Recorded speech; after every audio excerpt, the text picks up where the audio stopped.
If you are from the Ozarks, you know our next inductee very well. Steve Grant started broadcasting at age 15 on KTXR FM in Springfield.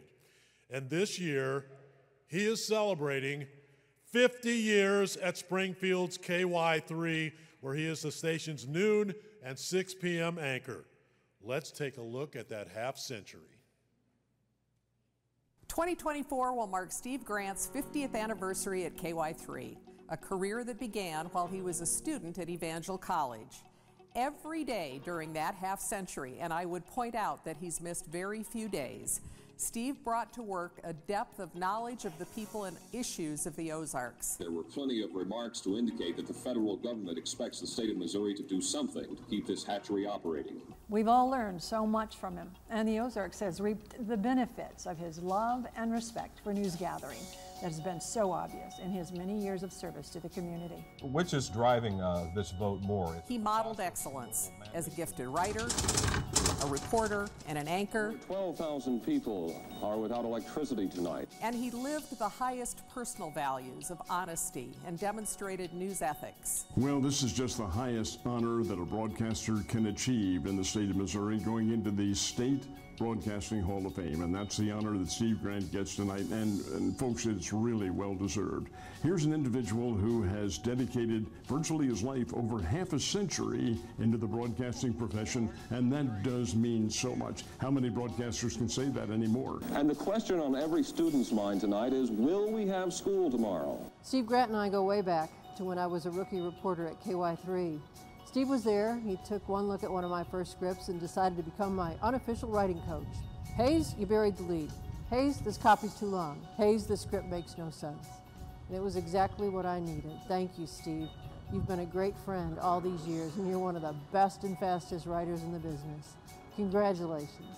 For serious railroading fans, the reason for going on this run is the little town of Winslow, the highest point on any train tracks between the Alleghenies and the Rockies. He is one of the best visual storytellers I have ever worked with, and Steve helped me and many other photographers to be a better professional and a better person. Steve, it has been a pleasure working with you during your 5-year term as president of the Mid-America Emmy chapter. It's Mr. Steve Grant. Good to see you. He's a newsman. He's come as a guest here, but he's NBC News in Springfield, Missouri. Congratulations, Steve. What an amazing career you've had over the last 50 years. New York still advertises itself as the safest big city in the U.S., at least according to FBI statistics. Yesterday, around this time, that we went live to Allison Parker and photojournalist Adam Moore. In 2015, I asked Steve to fly to Virginia after a reporter and photographer at one of our sister stations were murdered while they were live on the air in their morning broadcast. As everyone in this room knows tonight, our newscasts continue, even when our hearts are breaking. I knew I could trust Steve's professionalism and his steady hand to do the right things, to make good decisions, and to care for his colleagues, yet keep people focused. It is more than fitting that he is being inducted into the Missouri Broadcast Hall of Fame for an extraordinary career as a true broadcaster, a true servant journalist. Congratulations, Steve, on this well-earned honor. Springfield City Utilities is making changes after the EPA. Please welcome Steve Grant to the stage. Steve.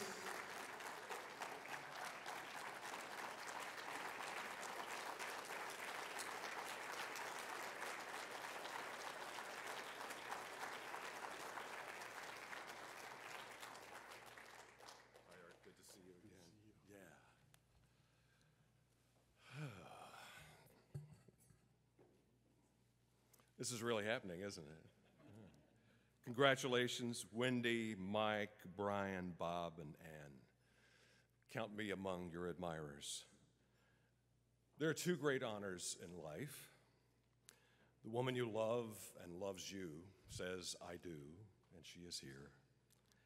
And the recognition of one's peers, all of you.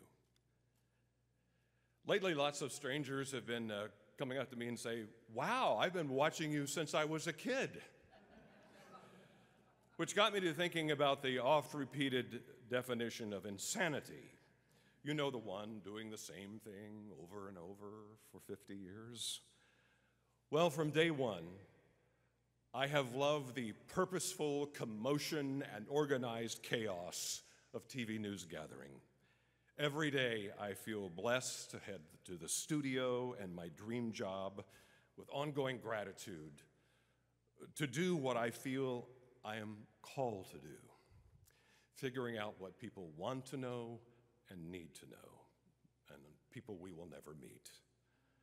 I am thankful to the news directors whose confidence to send me on assignments they knew would make me a better journalist in telling the story of the Ozarks. From camping out for several nights to capture the capture of a cop killer near Branson, anchoring in the aftermath of the killing field of the Joplin tornado, to the horrific heartbreak of being first before first responders to arrive at the wreckage of the plane crash that claimed the life of KY3 weekend anchor Dustin Moody. But also happy to say, the hard-to-report stories have been way outnumbered by the heartwarming and the fun kind of stories, the hometown characters and the features. Getting to weekend in D.C. as Springfield's own Betty Cole Dukert was wrapping up an amazing run as executive producer of Meet the Press. And for a 4th of July story, George Plimpton's pyrotechnical expertise, riffing on that romantic scene between Cary Grant and Grace Kelly in the Hitchcock movie, saying that there's always time for love, but there's never enough time for fireworks. Those were the times that I understood what one of NBC's best, Jack Perkins, meant long ago when I asked him, "What is your favorite story?" And he answered, "The next one." Of course, none of this happens without us being on our own. I have been the beneficiary of a close-knit cadre of caring and dedicated professionals on both sides of the camera for many years now.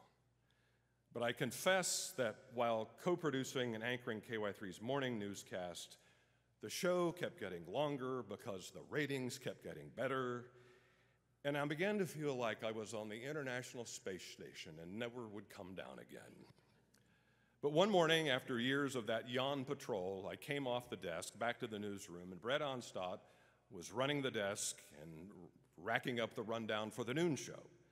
And he said, "There's somebody on the phone for you." And I said, "Who is it?" Brett said, "I think you should take this call." So I pick up the phone, and the voice of God is on the other end. "Good morning, Steve Grant. This is Paul Harvey. Congratulations on 25 years of KY3 News. I know you love the Ozarks like I love the Ozarks." It was him. I can't remember what else he said, but I just remember my mouth hanging open for the rest of the call. 5 years later, Harvey came to Springfield to deliver a speech, and I landed a one-on-one interview that Angel allowed with him for a profile, and I was in heaven when he hugged me when he left the room to go for a day of entertainment in Branson. Brett is here, right here, over here tonight. Brett, you're a class act. I owe you big time. As someone said, time has a way of slipping quietly through the present, but all of this, none of this, could have happened without the utmost trust and loyalty of our audience, the viewers, the faithful. And that is, for all of us, why we are here, because they are out there. Thank you, Stephanie. My friends Mark and Natalie just flew in from Roanoke. Our friends like family, Patty and Russ are here. Thank you all. And thank you, Brian McDonough, Bridget. Thank you, Missouri Broadcasters Association. I cannot find all the right words, so I'll just say thank you again. Thank you. Thank you.